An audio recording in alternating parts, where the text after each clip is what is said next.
Bueno, a esta hora de la mañana, como les decíamos, recibimos a Edelmiro Menéndez, jefe de servicio de endocrino de Luca, y Carmen Menéndez Busta, su directora de atención primaria del SESPA. A los dos, bienvenidos. ¿Qué tal? Vienen a hablar de un programa piloto para enfermedades tiroideas. Bueno, cualquiera de los dos, ¿en qué consiste este programa? Carmen. Bueno, dentro de la estrategia del nuevo enfoque de la atención primaria, se habla del aumento de la capacidad resolutiva de los equipos de atención primaria. En este contexto, a nivel de los servicios centrales del SESPA, pues hicimos una evaluación de cuáles eran pues las patologías más prevalentes, ¿no?, que se trataban en el ámbito de la atención primaria. Dentro de estas están pues la patología tiroidea. Por ello, en su momento, se contó con los servicios de endocrino, con los jefes de servicio de endocrino, y se elaboró un grupo de trabajo, ¿no?, multidisciplinar. Y bueno, de ahí se elaboró un procedimiento para que en ambos ámbitos se tratase a los pacientes de una forma consensuada y se pactó una serie de derivaciones. Bueno, ¿en qué consiste esto básicamente? Es decir, yo acudo al médico de cabecera con un problema y a través de este sistema entiendo que va a ser todo más ágil para poder tener una atención más adecuada. Efectivamente, se normalizó el procedimiento y el tratamiento de las personas con bocio, con hipertiroidismo o con hipotiroidismo. De tal manera que a nivel del sistema de información se hicieron una serie de protocolos de actuación y de cambios para que pues no haya variabilidad en la forma de seguimiento y de tratamiento. Con esto conseguimos, entiendo, Edelmiro, una detección precoz, un tratamiento más, ¿cómo diría?, más temprano, podríamos decir así, para que evitar males mayores. No sé si es la palabra adecuada.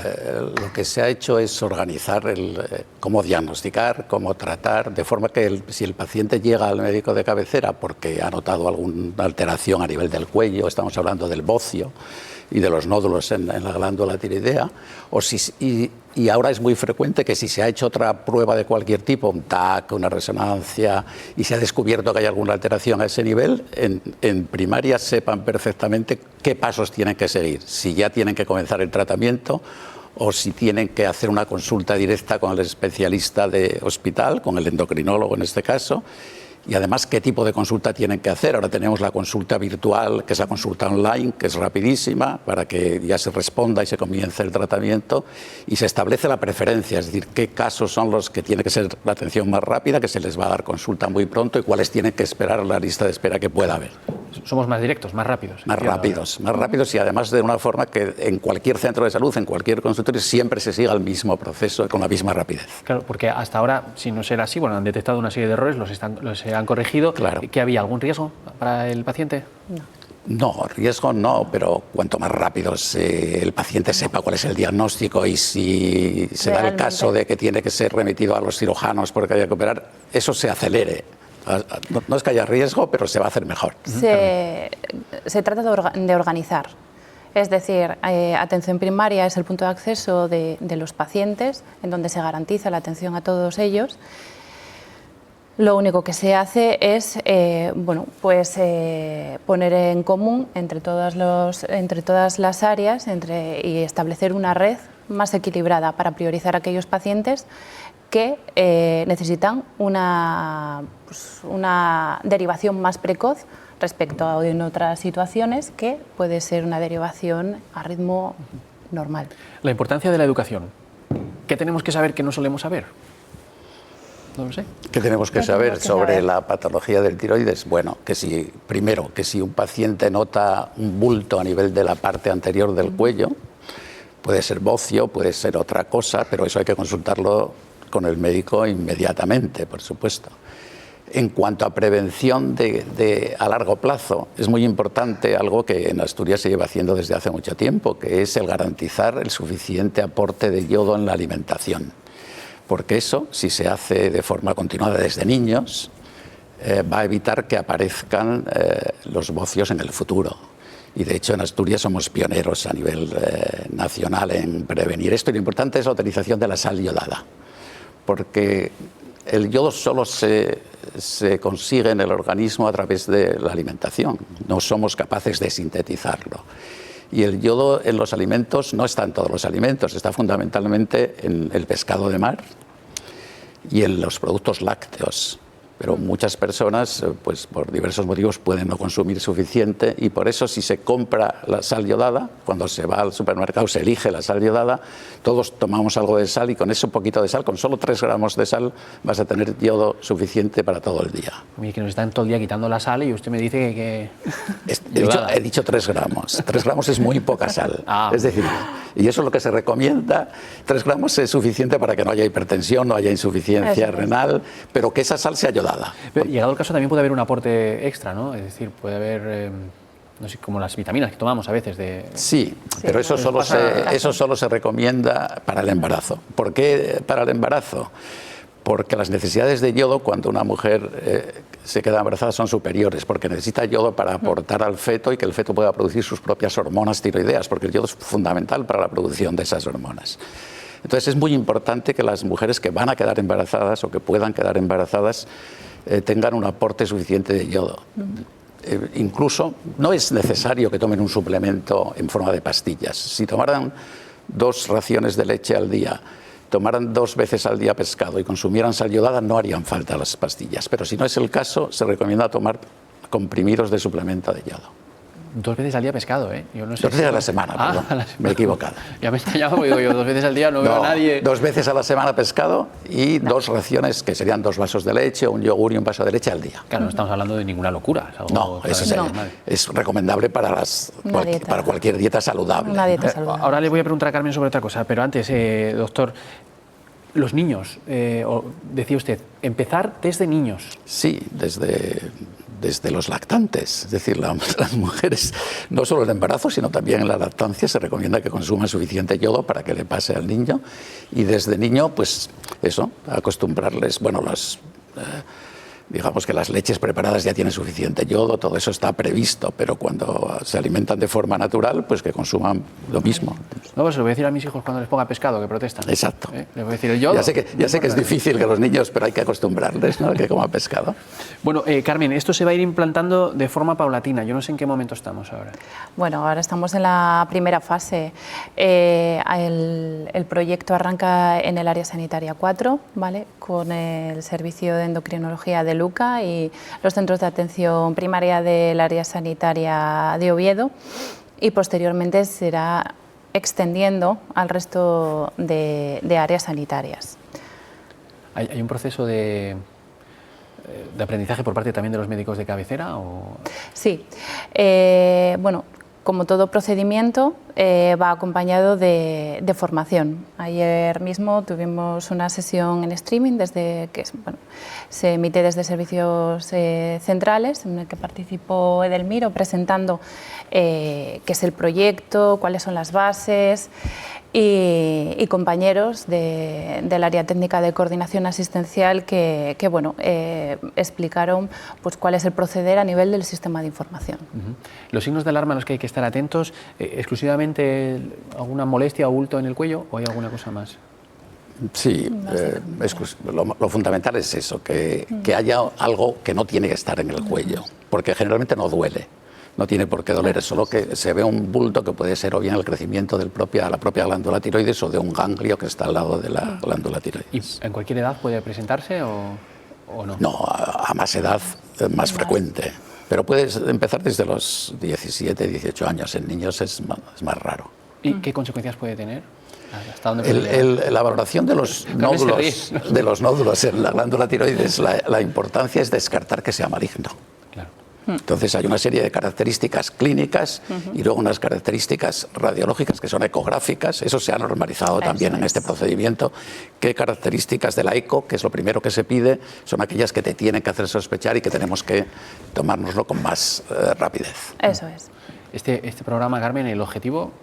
El objetivo es priorizar y ordenar. todos somos médicos, los médicos de atención primaria están de sobra preparados para afrontar evidentemente las patologías tiroideas, pero bueno, una forma de ordenar la entrada a nivel asistencial hospitalario es crear protocolos en los sistemas de información y firmes que ante determinadas circunstancias que presenta el paciente o clínicas se activa una interconsulta de forma preferente. De esa manera ellos saben que los pacientes que llegan bajo ese ítem con esas características son valorados prioritariamente. Claro, y si yo le pregunto, ¿y prioritariamente cuántos días es? Las consultas preferentes, por definición, siempre es menos de 15 días. En las consultas virtuales colaborativas, por ejemplo, que también se activan... En 48 horas. Efectivamente. Contestar de forma online a cualquier consulta de estas se hacen en menos de 48 horas. ¿Qué busca la consulta virtual colaborativa? Es una forma rápida, ¿vale?, de realizar una consulta por parte del médico de familia con el servicio de endocrino, en este caso.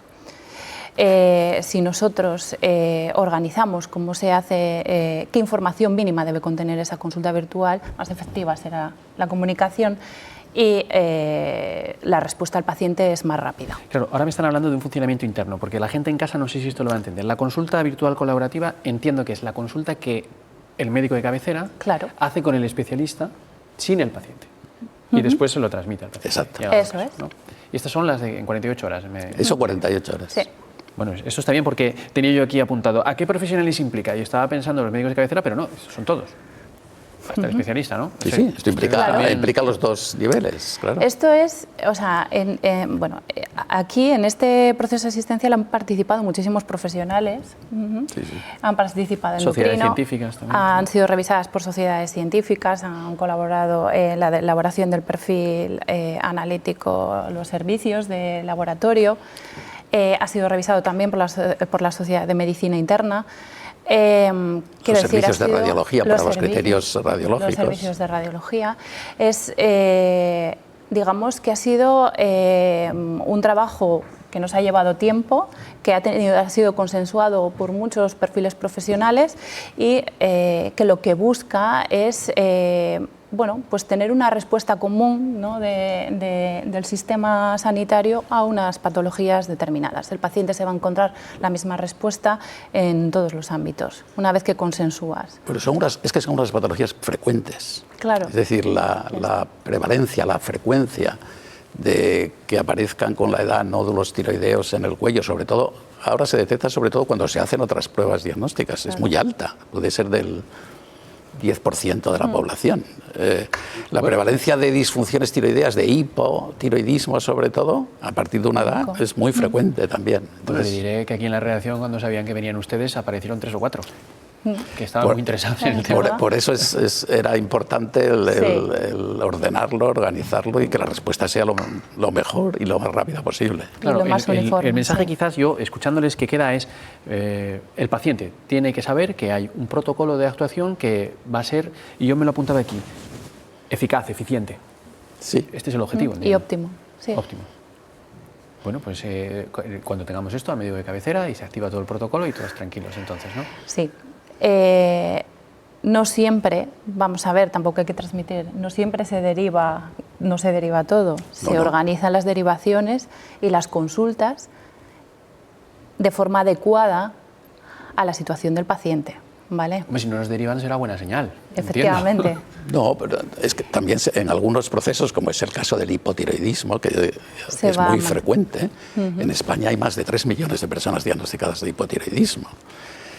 Y necesitan un tratamiento, pero los médicos de atención primaria están perfectamente capacitados para hacer ese tratamiento, seguirlo, controlarlo, y solo en casos especiales que ya se definen en el proceso se derivan a otra atención especializada hospitalaria. Hombre, en el fondo este programa también lo que intentará será evitar la sobrederivación, Exactamente. ¿no? Efectivamente. Sobrecargar el servicio de Luca. Y evitar las listas de espera que no tienen sentido, solo las que de verdad son atender importantes. a lo que realmente sea necesario, ¿no? Efectivamente. Pues ahí queda ese mensaje del Delmiro Menéndez, jefe de servicio de endocrino de Luca, y Carmen Menéndez Busta, su directora de atención primaria del SESPA. Gracias por venir aquí a hablarnos de este programa piloto para enfermedades tiroideas y, como le digo a los médicos que vienen a verme, espero no verles más que aquí. Vaya.